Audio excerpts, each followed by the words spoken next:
Oh, thank you, everyone. Thank you. Welcome to Dreamforce. Welcome to the Salesforce for Developer Keynote. Now, this is one of my best times at Dreamforce because we get to meet all of you and show you how to build on the Salesforce platform. So the next 1 hour or so, we are going to open the hood, look at some code, and generally geek out. So over the next 1 hour, you're going to see some forward-looking statements, some demos which are not generally available, so don't make purchasing decisions based on that. If you want to know what is exactly available for you to buy, go to our website. Now, we want to show you a lot of things, but before I do everything, I want to do a very important thing. I want to thank all of you. I want to thank all the developers who bring such amazing innovation to the Salesforce platform. I want to thank all the members of technology and products team at Salesforce who build this platform. And I want to thank all of you who take the 1-1-1 model to heart and give back to your community. Thanks to your amazing passion for technology and innovation, I'm pleased to announce that Salesforce is the fastest growing enterprise software developer community. We just blew past the 3 million plus developers trained mark.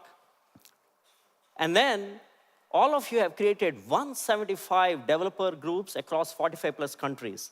This is the place where all of you get together, share best practices, have fun, and give back to the community. Now, the cloud has changed a lot of things. But one of the most important things that it has changed is the definition of success. Adoption is the new measure of success.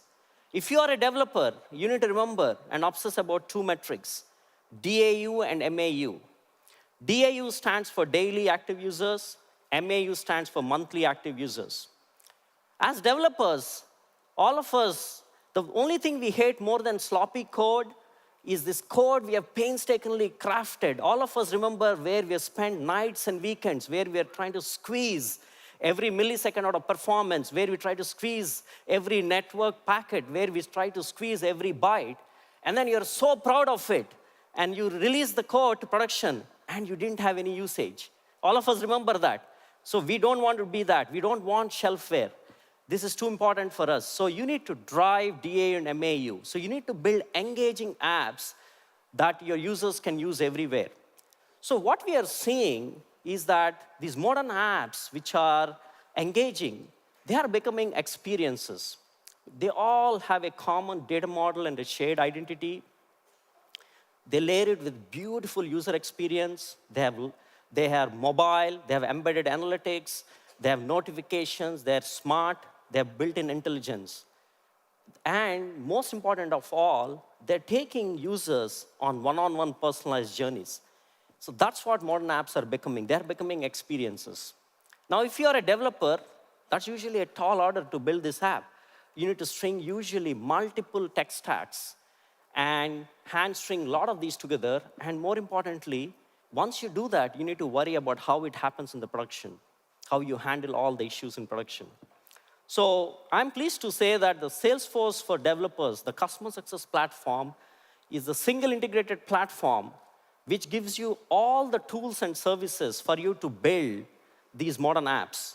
These tools range from no code to low code to a series of coding tools. And we try to provide an integrated experience and all the services required so you can focus on what's most important, that is creating business value for your end users and building amazing apps.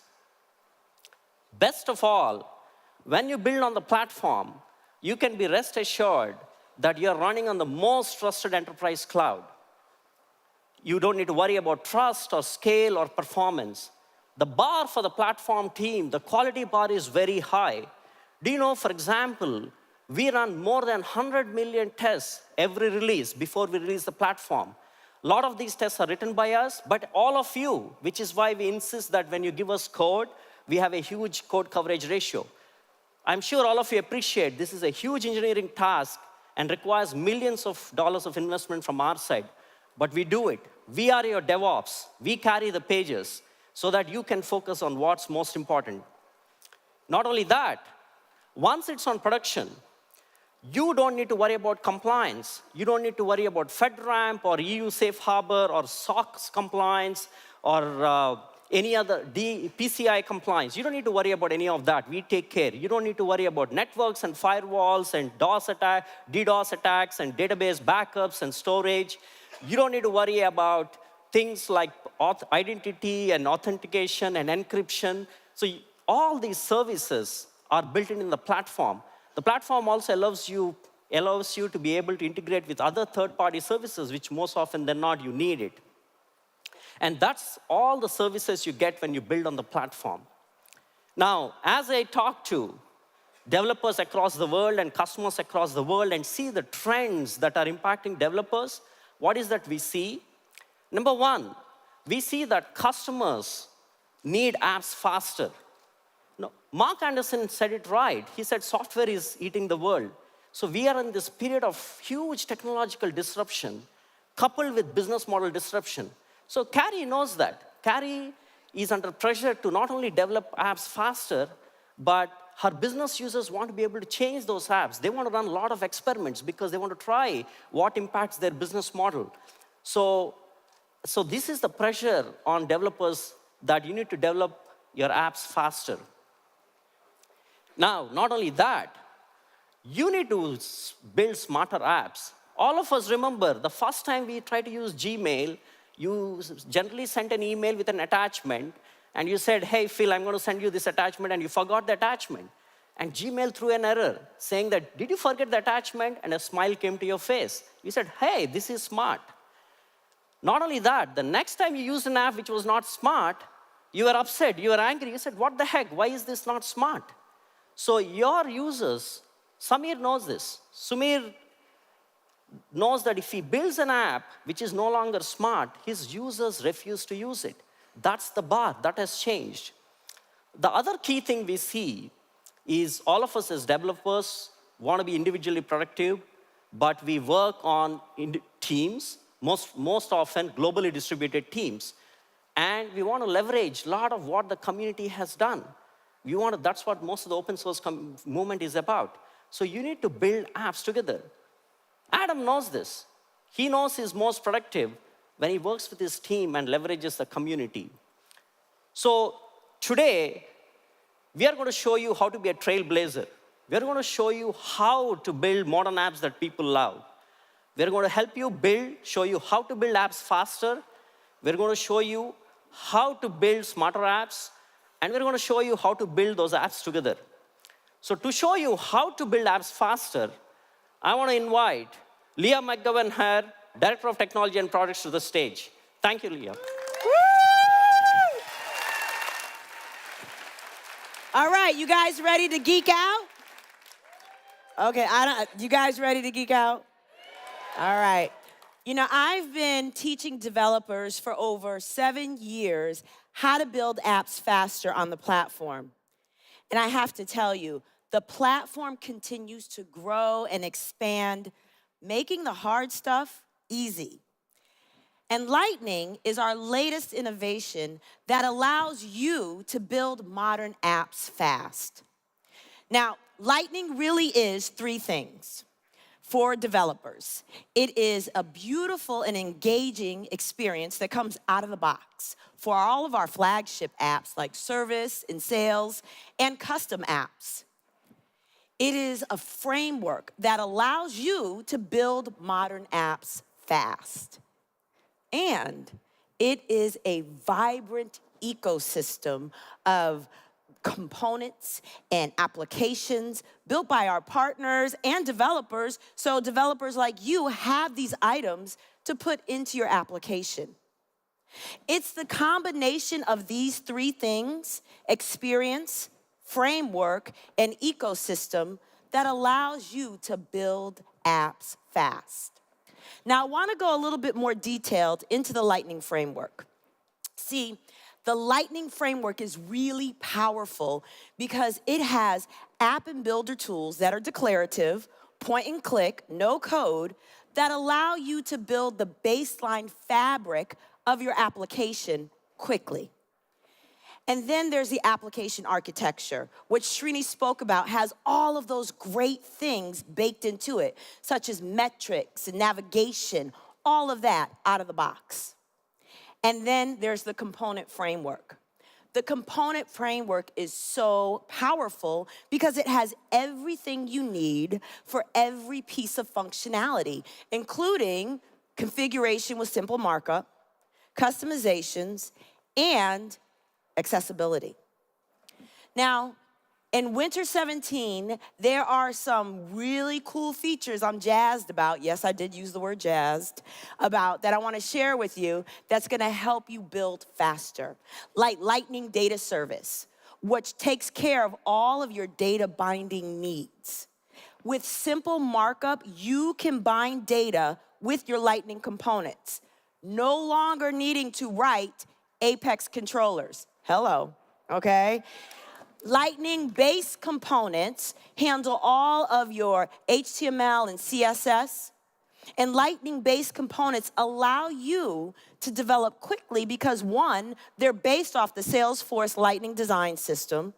Two, they're accessible by design. And three, they have client-side formatting and validation.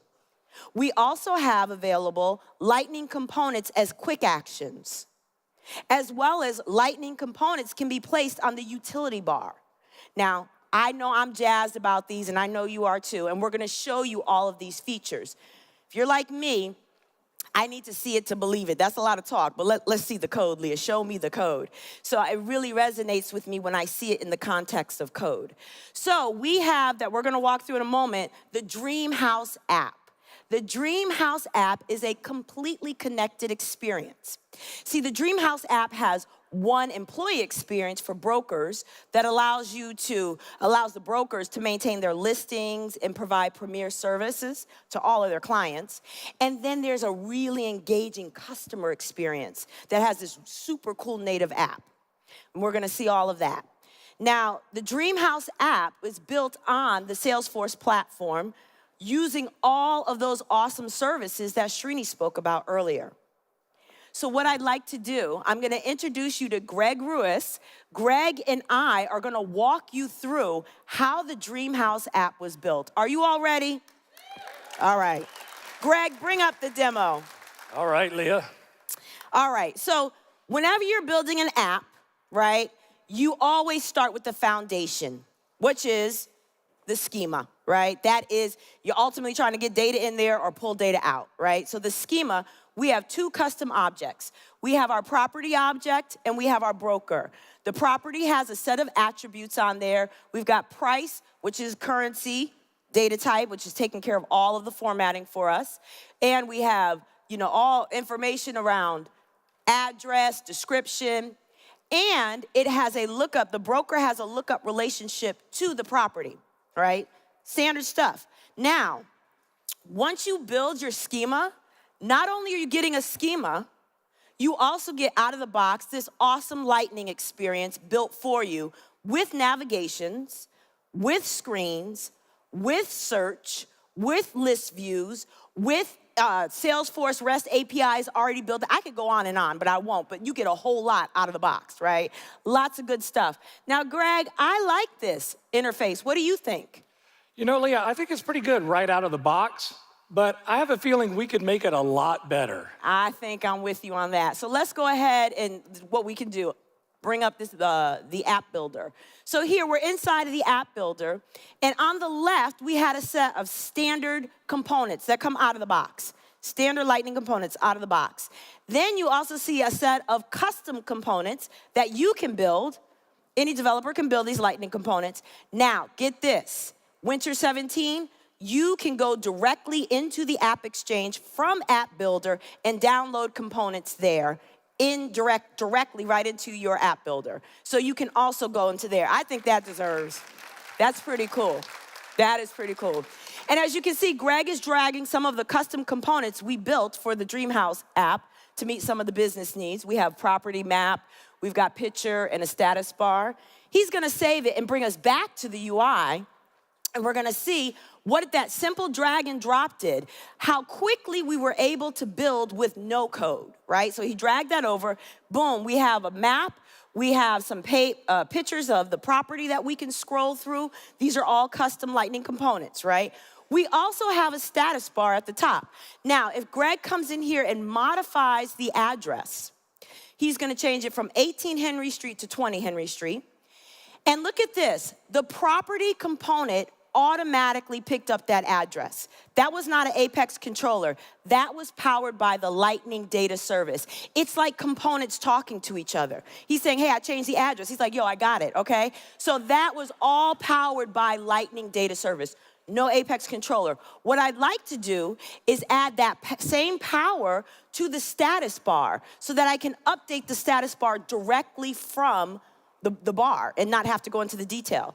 So Greg is gonna bring us into Developer Console, and here we're looking at the property status component. You can see in here, if you look at lines 8 and 9, we have 2 attributes that are part of the component that get populated at instantiation time through the interface of Force Has Record ID. Now, line number 11, we use the Force Record tag, which is new, Winter 17, powered by Lightning Data Service. In there, we set the OR ID equal to property service so that we can reference it in our JavaScript controller.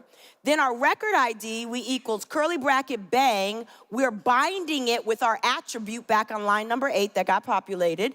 And target record, we are making a reference to the attribute on line number 9. Then the fields that we are interested in are ID as well as status, because we want to edit the status. Because we want to edit the status, we set the mode equal to edit. Now we're going to pop on over to the JavaScript controller, and in here, Greg is going to write component.find property service dot save record. Now, find property service is going to go reference that force record attribute that we placed in there. And then the save record is a method that comes with the force record tag. That method takes the data, persists it to the database, handles your field level security, handles all CRUD transactions. No longer do you have to write an Apex controller code to do that. We are giving that to you as part of that. So now when we come back here, I'm saying, isn't that awesome?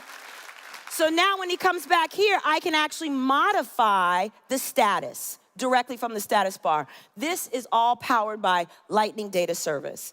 Now, we have more stuff, right? We have the Lightning-based components as well, and Lightning components are no longer limited to just being on a page. You can make them quick actions, so they can be anywhere. We like to call them lightning actions. Yep, okay. Well, here, when you click on it, it pops up. And here we have the smart home component that has several tabs there, the lights, locks, temperature. This is a connectivity component here. And later on, Greg is gonna add another tab to that component, and you're gonna see how simple that is. And we also can place components on the utility bar so that no matter where I go in the application, that component is available to me. What does all of this mean to you as a developer? We are giving you more control over the experience. So here, Greg's gonna walk us through adding another tab to the tab set for smart home component. Greg, walk us through that. All right, Leah, here I am in that smart home component. And the first thing that you're going to notice is I'm using that very same force record just like you talked about before. So this is actually tied to the same data. But the important thing that you want to look at here is our Lightning tab set. Now, these Lightning-based components, as you've already mentioned, are really amazing because they are built directly on this Salesforce Lightning design system, which, as a developer, means I no longer have to think about the HTML markup. I don't have to think about the CSS. Just through some very declarative tags here, I can simply achieve things much, much faster. For example, I'm gonna scroll down here, and Leah, I wanna share with all of these developers here the very first trick that I learned to building apps faster.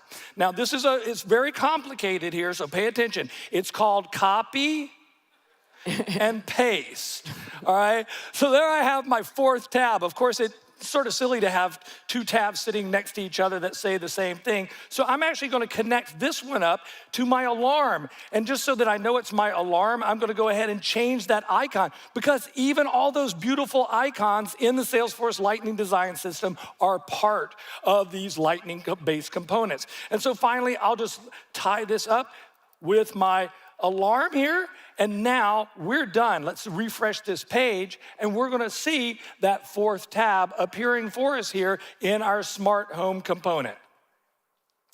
And there it is. Awesome, look at that. So here, Greg basically, you see how quickly he was able to build an app with very low code. So we have no code, low code. It all helps you build apps faster. And as Srini said, the measure of success for an app is how widely adopted it is. In order to be widely adopted, it must run on every device. Well, everything we did here is mobile ready. And you can see there's the Dreamhouse icon, and it's not the Salesforce One icon.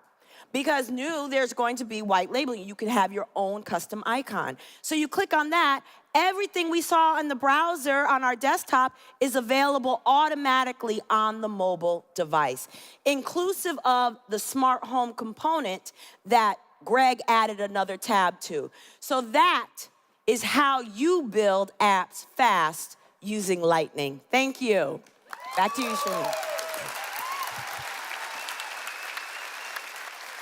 Thank you, Leah and Greg. So what have you seen so far? We have seen how you can build modern apps fast with the Lightning framework. We showed you some of the newer innovations we have done, like the data service, the base components. There are a lot more features which are in the platform, and that's really our focus on the Lightning platform. Now, what we now wanted to show you is how do you build smarter apps? How do you use Einstein services programmatically and make your apps smarter? To do that, I'd like to invite Emily Rose, lead developer evangelist, to the stage. Thank you, Srini. It is an absolute honor to be here. Thank you. And thank you, everyone. How are we all doing? Good. Awesome. So I want to talk to you all about building smarter apps with Einstein.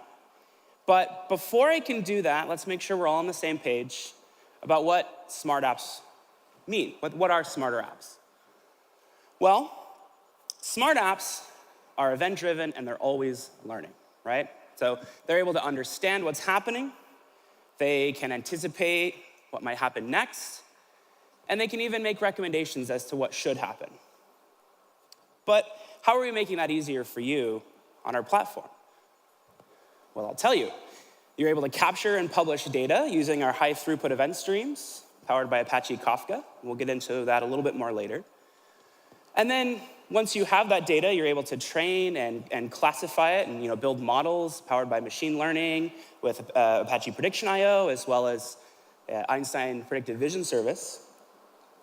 And then once you've trained your models and once you've built your classifiers, you can then begin to surface recommendations and make predictions and offer those to your users, doing anything from no code to any kind of code you want, JavaScript, Python, Scala, whatever.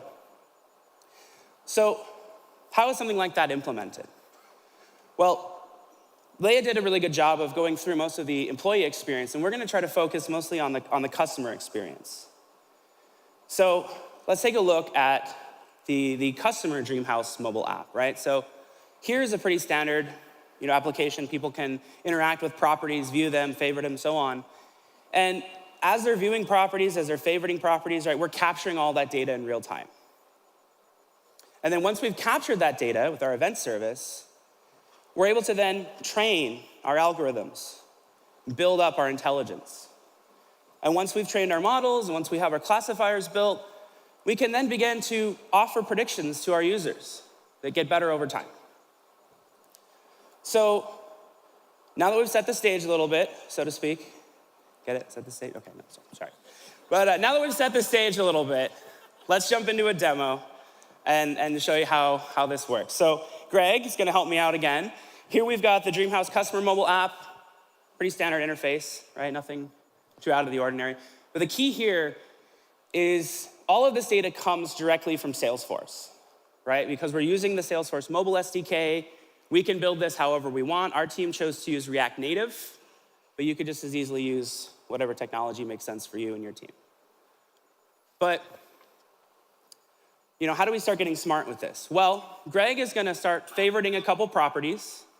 And again, as he does that, we're generating new events, getting insight into the kinds of properties that he likes and doesn't like. So now that you've favorited a couple properties, Greg, let's head over real quick over to the broker experience. And what we'll do is change the price on one of the properties that he's favorited. So he's gonna drop the price, and some of you are probably anticipating this, but he gets a push notification instantly, right? So he got that because he favorited that property, and we know he's gonna be interested in a price change. But how did we build that? Well, we used Process Builder. So we took a look at the property object, and we look for the price change event. And once we find a price change event, then we send a push notification. We invoke the Apex class push price change notification. Pretty simple. But how did we come up with that price? Well, obviously we've got wave analytics, we've got a lot of options here, but because we're using Einstein, we now have the ability to kind of play with the price of a property and see how that might affect its time on the market. But we could also just take it a step further and simply calculate the optimum price just like that. And we can do that because we have such a large data set, right? We have all this data on properties in similar areas with similar amenities, right? Same number of bathrooms and garages and bedrooms and all that stuff. So we can make some really educated predictions. But I think we can do even better. So Greg, if you could jump back over to the app, let's take a look at another interface. And here's something that might be familiar to some of us. Greg is now swiping left and right on properties. And every time he does this, right, he's generating another data point. So over time, we're able to get better recommendations to him about what he likes, right? We're making better recommendations over time. But how do we build that? I will tell you. I remember I mentioned Kafka a little bit earlier, and Kafka can do a lot, but for us, we're using it primarily as the underlying publish and subscribe messaging infrastructure. So for us, it starts with line 7. We require the Kafka module. Then we instantiate the Kafka producer. And then from there, we simply call producer.send. We give it the topic that we're going to send to and the message. In this case, we're just stringifying some JSON. And then to flip that around, when we want to consume that data, again, require the module, instantiate a Kafka consumer, and then we simply subscribe to the interactions topic. And every time a message comes in, we just push it into the database where we can wait to learn from it.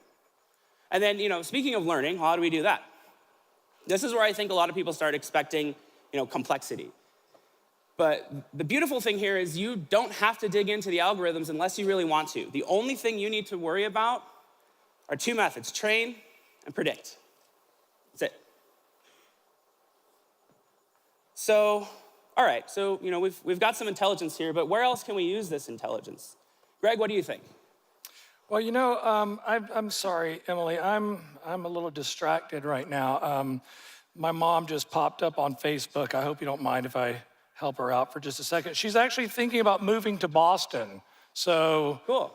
I thought I would try to help her out here and see if there's 3 bedrooms in Boston that she might like. All right. So let's explain what's happening here. So we built a Heroku app, and this Heroku app is allowing Greg to use natural language to ask for properties in the area. So he's asked for 3 bedrooms in Boston. And what it's able to do is give back results from that same Salesforce data, right? So to kind of touch on what Srini mentioned earlier, the metric of success is in active users and engagement. And an increasing number of our users are engaging in social messaging apps as well. So you can take that data out into those apps. So here, he's able to schedule a visit or view broker info. I don't really like any of these. I wonder if there's anything better. Cool. All right. So here, I think Greg's going to show us another opportunity to add intelligence to our app, to make our app smarter. And what he's going to do, as the bot suggests, is simply upload a photo of a house that he does like.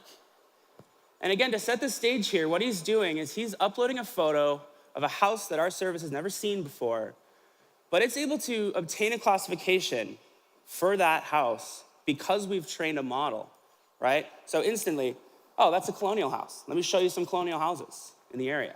And he can schedule the visit. So how did we build that? Well, here we are And it starts on line 6 with our model ID. So we have our unique model ID. And to explain what we've done is, so we built a model for classifying styles of architecture. So we took a couple hundred photos of modern house and a couple hundred photos of Greek or colonial. And once we've built that classification, we can then ask for classifications on photos that our service has never seen. So here, when we want to do that, we simply create a post request, and we give it our API key. And from there, the important parts on 20 and 21 is to just reference the model ID and upload that photo. And from there, we're able to get the classification and then go search through our Salesforce data. And that's how you build smarter apps. Back to you, Srini.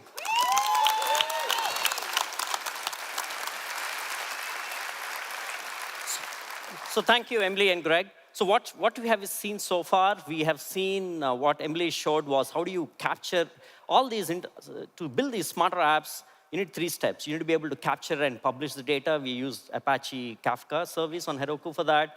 You need to be able to train and classify, and then you need to surface predictions. The important thing for you to remember is with our Prediction.io service, it comes with pre-built algorithms for a lot of use cases. For most of you, you won't need to do anything other than train your data and call the prediction algorithms.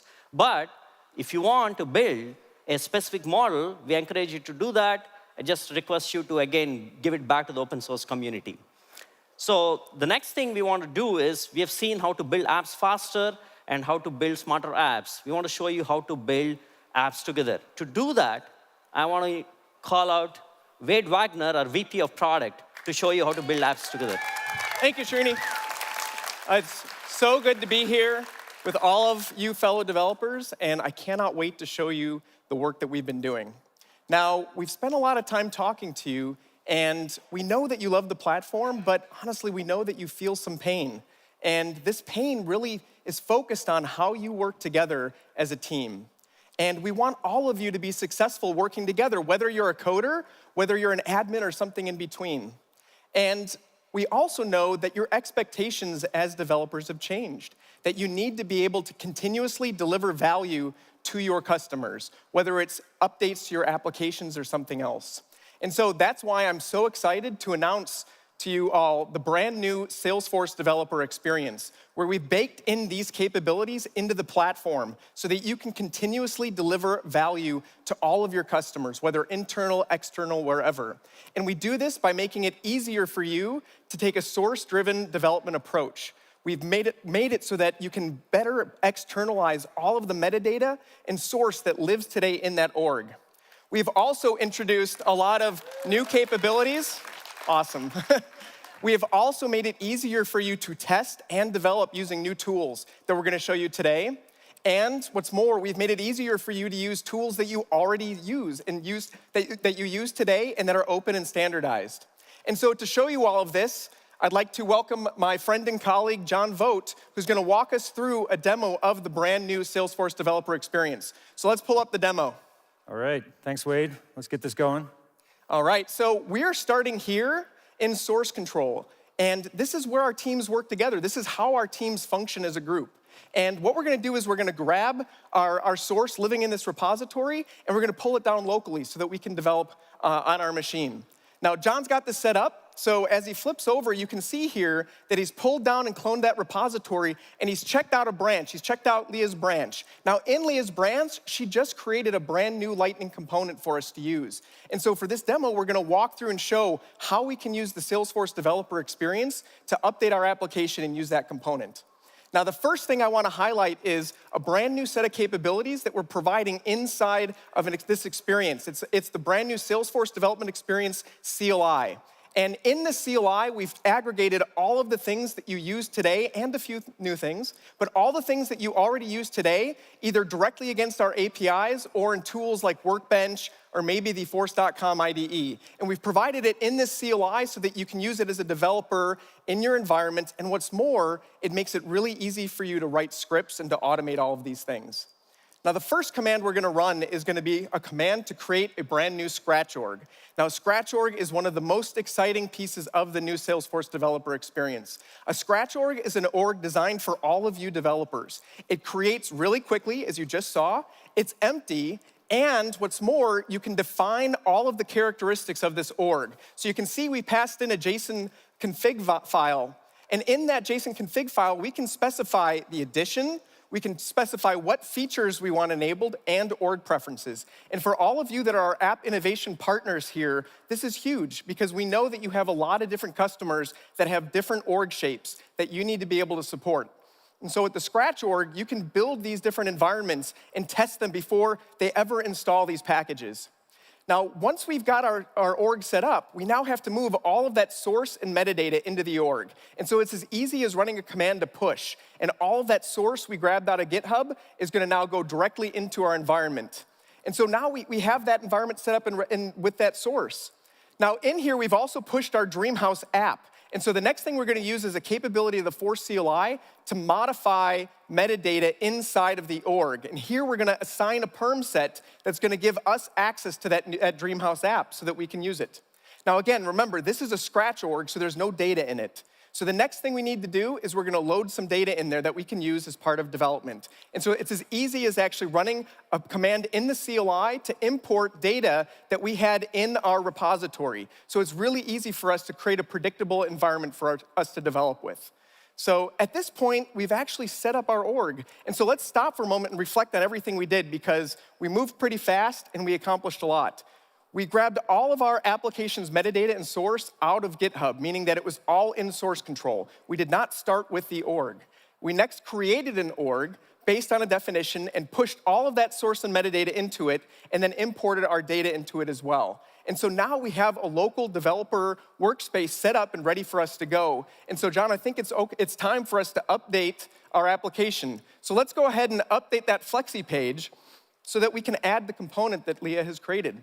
Now, I don't know if everyone saw that, but did you see the tool that John is using to modify this Flexi page? How many Vim users do we have here in the audience? We've got to have a few.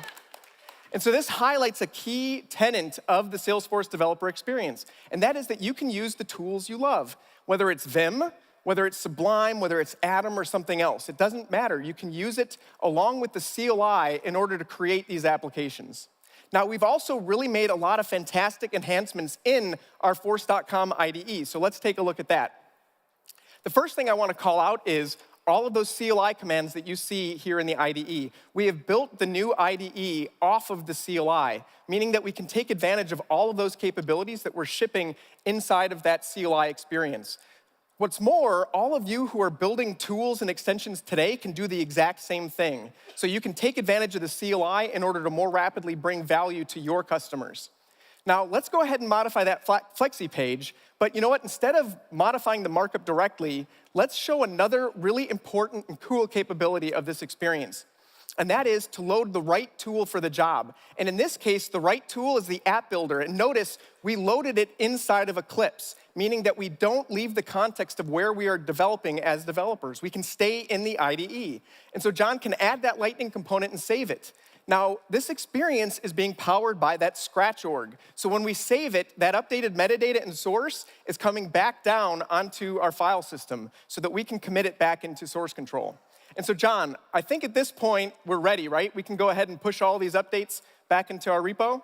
Well, we've made our changes, Wade, but if we're gonna be really great developers, we should probably run some tests first, don't you think? Yeah, probably. All right, so this is actually a really important piece, is the ability to run tests so that we don't impact our other teammates. And so we've built a brand new test runner that, again, works in the CLI that you can run. And not only does it run all of our Apex tests, but you can see here you can inject other test frameworks. And in this case, we've got a Selenium script that's gonna run, and it's gonna make sure that the component we added is in fact on the page. And so everything's passing. So John, are we ready now? Yeah, we're ready now. All right. So while John is pushing all of this back into our source control repository, let's reflect on what we just did. We set up a brand new developer workspace where we grabbed all the source that our team has been working from, and we created a brand new environment where we loaded that source and metadata into it, and we ended up loading all that data. Then we modified our Flexi page, and we added that Lightning component that Leah created for us. And before we pushed it back into our repository, we were able to run tests. And so now John has initiated a pull request, which really means that his job is done. Am I right? Are you ready? Yeah, my job as a developer is done at this point. All right, so the next stage and the next chapter of this demo is to hand this off to release management, because the Salesforce development experience really focuses on the end-to-end life cycle. And so, John, I think we need a release manager to help us for the next step. Yeah, let me see if I can find a way to change hats. It's an even year, so I think I can wear this hat. All right. Woo! So John has now changed hats, and he is our release manager. And this is really important because many of you have built some very sophisticated infrastructure to help you get these changes into production. And some of you are using tools like this, Jenkins, where you can see that a new build is running based on the pull request that John just submitted. And so this makes sure that everything is functioning. It's running all the same tests and maybe some new ones as well. And so for those of you that are using tools like this, Salesforce Developer Experience is going to be fantastic because we're providing even newer capabilities like the Scratch org and the ability to define these additional types of orgs through that config file. Now, we've also worked really, really hard, and I'm very pleased to say that you can also use Heroku pipelines to drive the new Salesforce Developer Experience. It's a fantastic capability and a fantastic tool to move all of the code and all the development that your developers are working on into production. And so let's take a look at how we can do this. Now, here you can see that a review app has been created from John's pull request. A review app is really important, so let's take a moment to talk about this. Now, the review app really does two things for me as a release manager. First, it's a place where I can run all of my tests. And to do this, we're using the brand new Heroku CI, which is integrated directly into Heroku pipelines. And you can see that all of the tests are running here as part of that review app to make sure that everything is healthy and everything is functioning as we expect. What's more, the review app provides me an interactive way to work with those updates so that I can test them manually. And so I'm not beholden to an environment that a developer set up for me. The review app has created its own Scratch org and done all the things that we saw John do. It's created that Scratch org so I can open it up with one click and then verify and validate that that application is actually functioning. Now, the next step here would be to take that pull request that John had submitted and merge it into master, which would create and update our staging environment. Now, we did this a little bit earlier for the demo, and so we actually pushed that updated component into our staging environment. And so the next step is really to promote that into production. And we can do this very quickly by clicking promote and getting it going. Now, while this is happening, John, it would be great for you to describe for everyone what's happening, because there's really quite a lot of awesome things happening behind the scenes. Yeah, absolutely. So when we're in the review app stage, the thing I want to point out, again, is we're creating a Scratch org, and we're loading that environment with source that's scoped to the application you're building. But once that review app is finished and we've merged with master, now we want to start to get into continuous delivery. So we've set up the staging area with a sandbox, because a sandbox is a replica of your production environment. The other thing we're doing is we're building a package, and we're installing and deploying that package into the staging environment, mimicking the same exact thing you're gonna do when you promote to production. Yep, awesome. So the last thing then as a release manager, and a capability here that we have as well, is to see what's happening and actually look at this activity. And so we can end up here and see as we promote these updates into our production environment. So a lot of things that we went through very, very quickly, but showing you the end-to-end experience from development, working as part of a team, into how we can get these updates into production. And that's the brand new Salesforce experience. And Srini, I'll hand it back to you.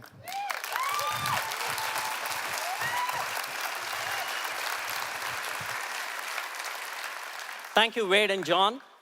So we saw how do you do source-driven development, rapid testing and deployment, and open and standard development experience. So we have a session today at 1 in Moscone West, where we'll go into even more detail on the new Salesforce developer experience.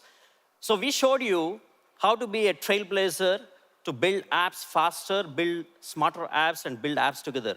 So before we wrap up, I want to do 3 things. I want to bring forward a customer who has been using our platform for some time to give you some perspective. Number 2, I want to give you a preview of some of the features we are going to release over the year. And 3, a call to action. So to do that, let me introduce Debbie Aston, Senior Vice President, Product from Financial Force. Debbie, welcome to Dreamhouse. Nice meeting you, Debbie. Yeah, so thanks. can you just give an audience a little bit about your background and Financial Force to set the context? Yeah, for sure. Thank you for the introduction. So it was my first Dreamforce about 10 years ago, so 2007. And that was the first Dreamforce where Mark Benioff launched the Force.com platform, where we announced our intention to build an ERP solution on the Salesforce platform. So it's been an exciting ride since then. We have 700 employees at Financial Force, of which about a third are in my organization. I'm responsible for product strategy, engineering, and global support.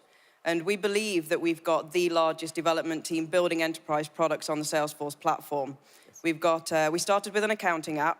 We've now got professional service automation, HR, and most recently a billing product to do subscription and usage-based billing. Wow. So how many customers you said you have? Oh yeah, customers. We've got 1,300 customers across 27 different countries. Wow. So you have been following the platform evolution for some time. You've seen a lot of innovation here at this Dreamforce. Can you give some perspective on how do you see your team using some of these innovations? Yeah, some really exciting innovations today. I could probably talk about all of them. I'm going to focus on one, but first of all, I just want to share with everybody our vision for Financial Force. We set out to do for the ERP and back office what Salesforce have done for CRM in the front office. And that vision stays with us today. I think the most important innovation that your team have talked about today is the Salesforce developer experience. We're really excited about that. And we've been heavily involved in the design of that, working with your team. You are the design partner. Yeah, we've been a design partner, and we've been very honored to be part of that team. And we think that we've got a great use case for Salesforce to base their developer experience on, so we can add a lot of value. There were some really interesting things that Wade talked about with the scratch orgs are really going to help testing. But what we've looked at is the use case. So, for example, a customer logs a case with us, we triage that, we fix it, we deploy a fix to the customer. How long is that going to take today? And how long will that take once we've rolled out the full vision of the developer experience? So we see a 7 times improvement in the time it will take to go through that process. So say if it takes 7 days today, it's going to take 1 day in the future when we get to the full vision there. So we're extremely excited. I think it's a really pivotal development for Salesforce and for all of the engineers out there and ISVs just like us. So do you have any advice for all the developers and IT leaders in the audience? Yeah, a couple of things. Firstly, I mean, we look at Salesforce as an extension of our R&D resourcing. And, you know, the slide that you put up earlier, Srini, with all of the things that you deliver on the platform is phenomenal. And with that, with what Salesforce deliver, with the infrastructure and the tooling, and then what we can deliver with the business value to the customers is a complete competitive advantage for us. So that's how we look at Salesforce. But the advice that I would offer to everybody is build your products natively on the Salesforce platform and pay attention to the best practice recommendations. If you do that, it's going to be very easy for you to adopt the new innovations that you'll deliver in the platform, such as Einstein. And you'll also find it easier to upgrade to the new platforms and then deliver those innovations in upgrades to your customers as well. So ultimately, by investing in the Salesforce platform, you can take advantage of those innovations. You can build faster, smarter apps. Thank you, Debbie. Thank you. Welcome to Dreamforce. Thank you very much. So next, I want to quickly go into the sneak peek into the roadmap. There are a lot of things you'll see, but the key takeaway from this slide is the strategic direction for the platform is to give you an end-to-end developer experience so you're super productive. You can build apps faster, you can build smarter apps, and you can build them together. So there'll be a whole series of features that we are going to release over the year. And there are a lot of sessions in the conference around that. One of the things I keep getting asked is, how do I enable my teams? How do I learn all of these? The best way to do that is Trailhead. So we have more than 70 plus developer badges on Trailhead. All of you have earned more than 1.2 million badges. We even have a lot of new Einstein badges. So all the code that Emily showed, I think they're all there in the badges. So I have 3 requests for you. Visit the developer forest if you haven't already done. There are more than 270 plus developer sessions. And more importantly, the Dreamhouse. So all the code you have seen today, the dreamhouseapp.io, that's all available. Download it, play with it, make modifications, give us your feedback. And with that, thank you. Have a nice Dreamforce.